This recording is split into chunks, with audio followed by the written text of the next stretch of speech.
भगवान बुद्ध को ज्ञान प्राप्त हुआ। जब लोगों को ये पता चला कि भगवान बुद्ध को ज्ञान प्राप्त हुआ है तो लोग ये जानना चाहते थे कि उन्हें क्या ज्ञान प्राप्त हुआ है, उन्होंने क्या नया जाना। ऐसा इसलिए क्योंकि संसार में पहले से ही ज्ञान का भंडार है, सबके पास ज्ञान है और लोग यही जानना चाहते थे कि बुद्ध ने ऐसा क्या अलग ज्ञान को प्राप्त किया, उसमें क्या विभिन्नता है, उसमें ऐसी क्या अलग खास बात है। ऐसे ही एक दिन बुद्ध के पास एक व्यक्ति आता है और उनसे प्रश्न करता है कि हे बुद्ध, मैं एक ज्ञानी व्यक्ति हूँ, मैंने सभी शास्त्रों का गहन अध्ययन किया है, मैंने सभी वेद पुराणों का गहन अध्ययन किया है, मैंने गहन चिंतन मनन किया है, मैंने सुना है कि आपको ज्ञान की प्राप्ति हुई है। मैं आज आपसे यही जानने आया हूँ कि आपको ऐसा कौन से ज्ञान की प्राप्ति हुई है जिससे आज तक हम सभी अनजान हैं। हम भी जानना चाहते हैं कि आपको ऐसा क्या प्राप्त हुआ है। उस व्यक्ति की बात सुनकर बुद्ध मुस्कुराने लगे और बोलते हैं कि मुझे कुछ भी प्राप्त नहीं हुआ है, बल्कि मेरे पास जो था वो भी मेरे पास से चला गया। व्यक्ति ने कहा, आपके पास से क्या चला गया है बुद्ध? बुद्ध ने कहा, मोह, क्रोध, वासना, लालच, इच्छा, ये सब कुछ मेरे पास से चला गया है। व्यक्ति ने कहा, फिर आपको क्या प्राप्त हुआ है? बुद्ध ने कहा कि कुछ नहीं, मुझे कुछ भी प्राप्त नहीं हुआ है। व्यक्ति ने कहा, फिर लोग ऐसा क्यों बोलते हैं कि आपको ज्ञान की प्राप्ति हुई है? क्या आपने ज्ञान प्राप्त नहीं किया? तो फिर बुद्ध ने कहा, मैंने ज्ञान प्राप्त नहीं किया। ज्ञान तो सब जगह है, कण कण में ज्ञान है, ज्ञान तो सर्वत्र है। मैंने तो अपना अज्ञान खो दिया और अज्ञान खोने के बाद क्या बचता है? व्यक्ति ने कहा, अज्ञान खोने के बाद तो ज्ञान ही बचता है। फिर बुद्ध ने कहा, ज्ञान और अज्ञान खोने के बाद क्या बचता है? ये सुन व्यक्ति बुद्ध के चरणों में गिर जाता है और कहता है कि हे बुद्ध, मैंने तो इस स्थिति के बारे में कभी विचार ही नहीं किया।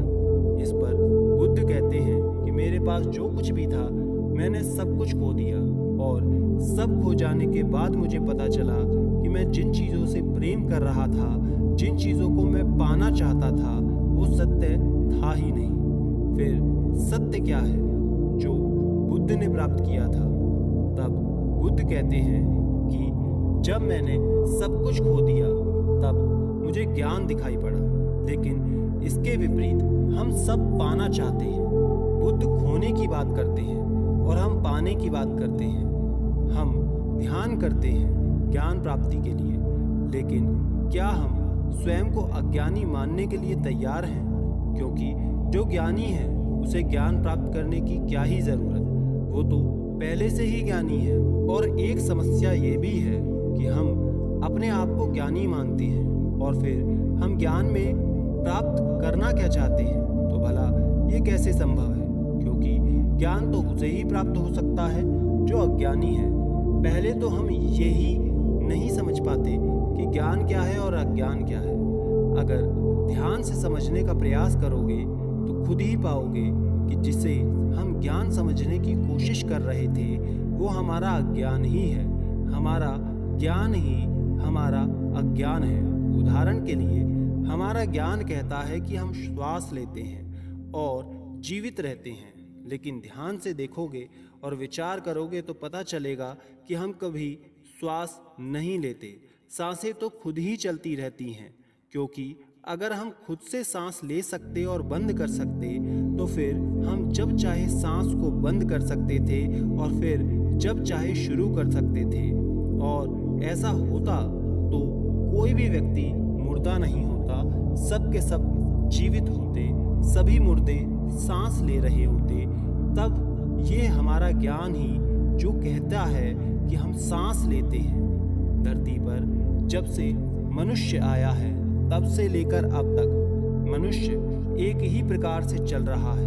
क्या आपने कभी ये गौर किया कि व्यक्ति गरीब हो या अमीर, सबके अंदर एक जैसी भावना है। सभी क्रोध भी करते हैं, सभी करुणा भी दिखाते हैं, सब प्रेम भी करते हैं, सब स्वार्थी भी हैं, सब लालची भी हैं। सबके अंदर एक जैसी ही भावना है, इतिहास में ऐसे बहुत सारे राजा सम्राट हुए जिन्होंने अपनी इज्जत को बचाने के लिए, उसे बढ़ाने के लिए बहुत कुछ नष्ट किया।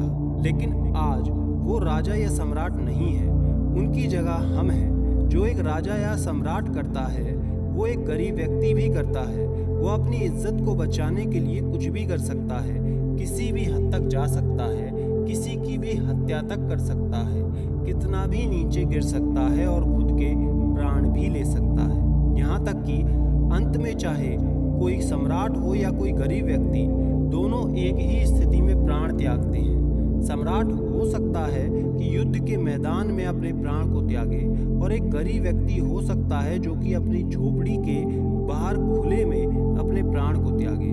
लेकिन प्राण त्यागने में पीड़ा तो एक जैसी ही होती है। हजारों सालों से सब कुछ एक जैसा ही घटित होता आ रहा है, इसमें कोई बदलाव नहीं हुआ, सिर्फ चेहरा बदल रहा है। फिर भी हम इतने ज्ञानी व्यक्ति हैं कि सबसे कुछ भी नहीं सीखे।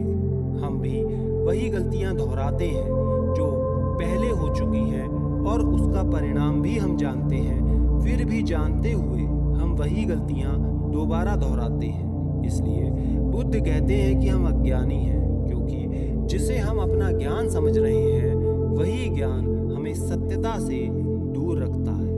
बुद्ध जिस ज्ञान की बात करते हैं, उन्हें जो सत्य प्राप्त हुआ या जो सत्य होता है वो ब्रह्मांडीय होता है। वो हर जगह, हर स्थिति पर, हर समय एक जैसा ही होता है, उसमें कोई बदलाव नहीं होता।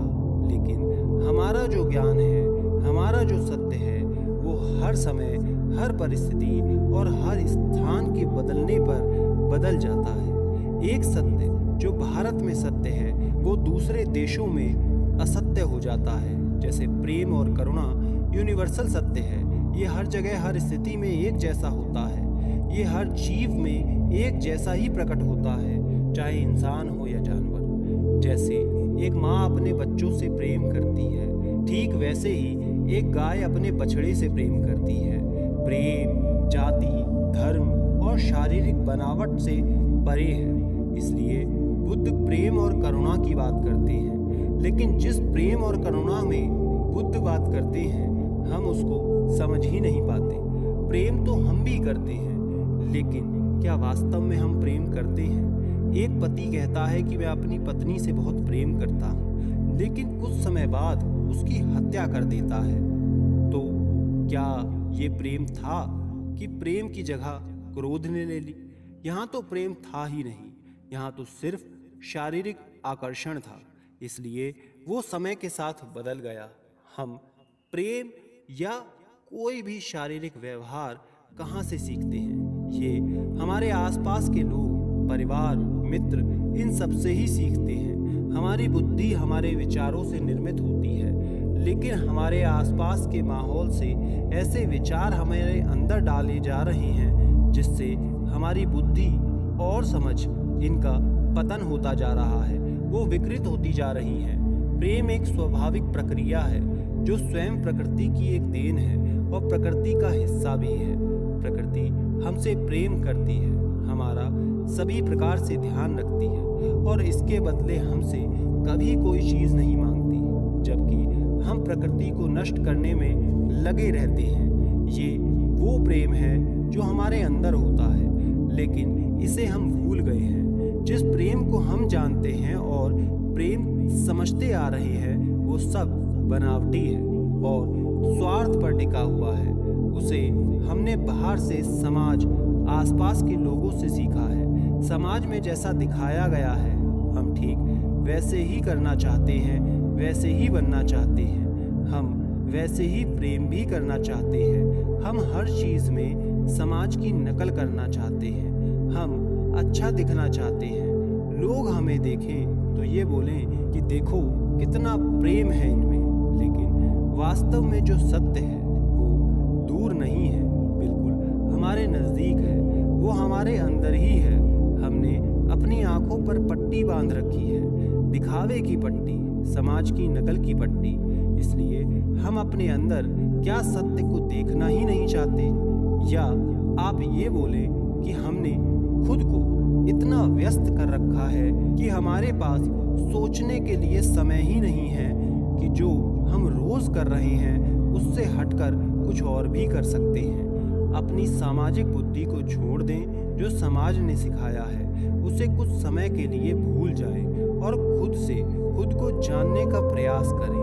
आप खुद के सबसे ज्यादा करीब हैं। आपके खुद से ज्यादा करीब आपका कोई नहीं हो सकता।